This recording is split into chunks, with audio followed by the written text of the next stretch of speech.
આદરણીય સંતો વાલા હરિભક્તો દરેકને જય સ્વામિનારાયણ. સરસ આપણા ગામના ઇતિહાસ માટેનું, એના સ્મરણ માટેનું અને આપણા નવા મંદિરને 20 વર્ષ થયા એનો આ સરસ ઉત્સવ થયો. આજે હમણાં જ તમે બધા ઇતિહાસ સાંભળ્યો. ઇતિહાસ જાણવો બહુ જરૂરી છે. ઇતિહાસ છે ને એ જાણવો બહુ જરૂરી છે, કારણ કે કાળાંતરે પરિસ્થિતિ એવી થાય છે કે વસ્તુઓ શેપક થતી જાય છે. જેમ જેમ શેપક થતી જાય એમ મૂળિયા પછી ખોવાઈ જાય. એટલે આપણે તો ભાગ્યશાળી છે કે આપણા પાસે જે શાસ્ત્ર, જે સંકલન, જે સંતોની વાતો, મહારાજે કીધેલી વાતો, આ બધું હયાત છે. અને એનું મેક્સિમમ હમણાં જ મેં મોટા બાપજી જોડે વાત થઈ કે ડિજિટલાઇઝેશનનો પ્રોસેસ વધારે સ્પીડમાં કરવાનો. આપણા મ્યુઝિયમની અંદર જે પત્ર આદિઓ છે ને, કેમ કે અહીંયા આ તો ઠીક છે, બધું સારું છે, નહીં તો મનઘડિત વાતો પછી ગપાટા મારવાની શરૂ થઈ જાય કે મારે જ આમ કર્યું હતું ને, મારે અહીં બેઠીને આ કહીને આ અહીંયા આપણને જલેબી ભાવતી હોય તો કે જલેબી ખાધી હતી એમ કહીને જલેબીનો ઉત્સવ કરવા માંડે. હવે વસ્તુ એ છે કે સમય જતાં જેટલો ઘસારો વાગે છે ને, એ સાચું અને સચોટ વસ્તુ જળવાઈ રહેવી બહુ જરૂરી છે. નહીં તો એનાથી આગળ જતાં શું થાય? અને આપણે હજી સુરક્ષિત છીએ, કારણ કે આપણા પાસે એ ઇતિહાસના જાણકારા જે સંતો અથવા વડીલ હરિભક્તો એ હજી પણ છે, અને એનો સદંતર ઉપયોગ કરી લેવો જોઈએ. આજે ભાગ્યશાળી છે આપણે કે આ ગામની અંદર મહારાજ પધાર્યા, અને જો રોટલો, કઢી અને દહીં આટલી વાત છે, આટલું કીધું સ્વામીએ, તો આપણે માની લેવાનું ને. હવે એ વખત શું મહારાજને જડ્યું હશે ભગવાન જાણે. દેવજાણ સ્વામી ક્યાં ગયા? એવું હતું ને, રોટલો, કઢી ને દહીં એટલું આપ્યું હતું ને મહારાજને. હા, ના ના, તમારે મુખારવીને જોવા મળે ને ભાઈ, ઊભા કરવું હોય તમે આટલી બધું તમે કર્યું. અને જો હમણે વિડીયો સરસ આપણા સામત્રાના ફિઝિયોથેરાપિસ્ટ ભગત છે ને, અહીંયા રહે છે, એને બનાવ્યો. તો એટલી વ્યવસ્થા હું તો જોતો પાછળ છેલ્લે જોયું મેં, તો પછી ગાડીઓ જતી હતી, લાઇટો થતી હતી ને એવું બધું આ જોયું. મહારાજ આવ્યા તારે કંઈ હશે આમાંથી? હશે? કોઈ લેવા ગયું હશે? મહારાજને તરસ લાગી ને ભૂખ લાગી હતી તો કોઈ પૂછાય કર્યું હશે કે મહારાજ ખપેરું કીધું હશે કોઈ? આજે આપણા સંપ્રદાયનો ઇતિહાસ બહુ ઇન્ટરેસ્ટિંગ છે. તમે વિચાર કરો ને, તો અત્યારે જે ગ્લોરિફિકેશન થાય છે, અત્યારે જે આપણે સુખી થયા છે, સંપન્ન થયા છે, એની તુલના એ વખતથી કરી નાખીએ છીએ કે મહારાજ આવ્યા અને પછી આવું છે, ઓહો આટલા હરિભક્તો. દુર્દશા મહારાજની શું હતી ખબર તમને? કોઈ સામું જોવાય નહોતું જતું. માણ એક ગામની અંદર 2 જણા 4 જણા જે સદગુણી હોય, સદાચારી હોય, એને ભગવાનની ઓળખાણ થતી હતી, અને એને જ્ઞાત બાર કરતા હતા, એને ડામ દેતા હતા, એને દુઃખી કરતા હતા.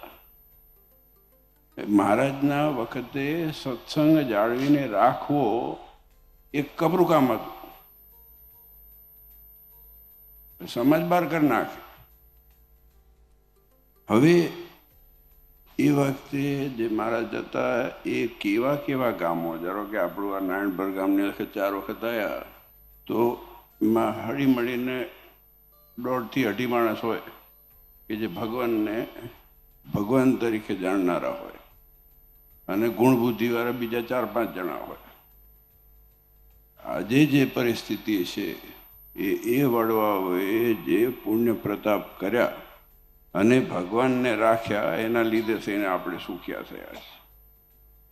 આજે જો સુખી હોઈએ ને તો એના લીધે થઈને છે. અને કોઈના ભેદભાવ મહારાજે રાખ્યા નહીં, પણ માણસને માણસ બનાવ્યા.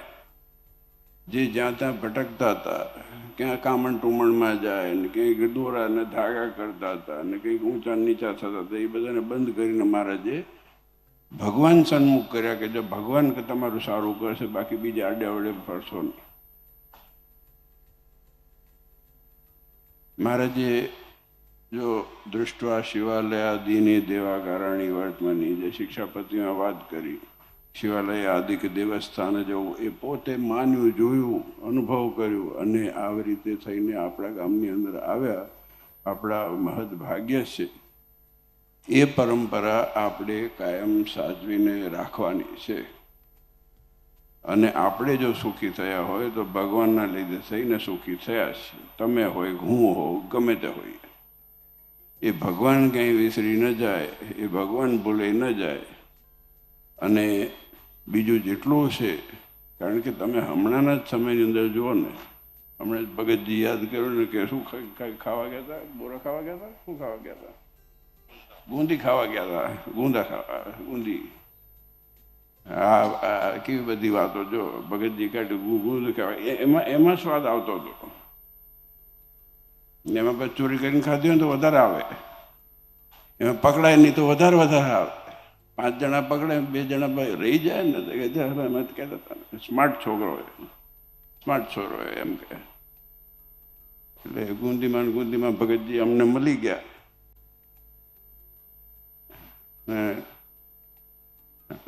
તો સુજા પર ના છે તો ક્યાંય ગુંદી ખાવા અહીંયા કરું ને દોસ્તારો હશે ભગતજીના બધા ઇન્ટરનેશનલ, એ વખતથી જ ઇન્ટરનેશનલ હશે ભગતજી. પણ જો સત્સંગમાં એ વખત શું હતું ને આજે શું છે, આ બહુ વિચારવાની વસ્તુ છે. ટેકન ફોર ગ્રાન્ટેડ લેવાની જરૂર નથી, કેમ કે સમયને ફરતા વાર થતી નથી. ભલભલાની દુનિયા બદલાઈ જાય છે, અડધી રાતે દુનિયા બદલાઈ જાય છે. આપણે જેટલું સંસ્કાર, જેટલું સિદ્ધાંત, જેટલી પરંપરા જાળવીને રહીએ એ બહુ જરૂરી છે. આજે આપ સૌએ જે અથાગ મહેનત અને પરિશ્રમ કર્યો છે, અનેક ધન્યવાદ. ખૂબ આનંદ થયો. અને ખાસ કરીને આપણા ગામની અંદર આટલા બધા હરિભક્તોએ સેવા તમે બધા કરી, અને જો તમને લાભ થઈ ગયો, મેં હમણાં દેવપ્રકાશ સ્વામીને કીધું આવ્યા હતા, મેં કીધું આ દહીસરાવાળા માનુકુવાનું પ્રતિષ્ઠા આવીને નારાયણપરવાળા ફાઈ ગયા બધા. બીજા બધા આજુબાજુ પ્રતિષ્ઠામાં આવવાના હતા અને નાનપણનો જગન ભેરો આવી ગયો 20 વર્ષનો, એટલે પછી ભીડો વધી જાય ને વિદેશનો. શ્રીજી સ્વામીનો ખૂબ ખૂબ આભાર. પાછા વાજિંત્ર વગાડવા જવાનું જ છે. હવે ક્યાં આભાર માનવાનો? આપણો તો આભાર પૂરો થાય એવો જ નથી કોઈ દિવસ. અહીંયા સ્વાગત મને કે સ્વાગત કરવાના આવે, સ્વાગત ક્યાં કરે? હવે તો જવાનું થઈ ગયું, પાછો આવીશ પાછો. આ તો બધા ચક્કર ચાલવાના જ છે ગાડીના, પૈડા ચાલતા જ રહેવાના. જિંદગીના કાળના દેહના જ્યાં સુધી છે ત્યાં ઠીક છે, બાકી બહુ અવાજ આવે એવો નથી. ભગવાન આગળ રાખીને કામ કરી અને જે પણ કાર્ય થાય એમાં ભગવાનનું પ્રાધાન્યપણું રાખવું, એવું જ ખાસ મારો તો આગ્રહ છે. અને તમે રાખો છો એટલે આવવાનું મન થાય. અને એટલા માટે થઈને જ આવા મોટા ઉત્સવ સમય થાય છે. એટલા માટે જ આ સંતો હરિભક્તો આટલો દાખલો કરે છે. તો તમે બધાએ બહેનો, ભાઈઓ, દીકરા દીકરીઓ આપ સૌનું ખૂબ ખૂબ મંગળ, ખૂબ ખૂબ શુભ થાય.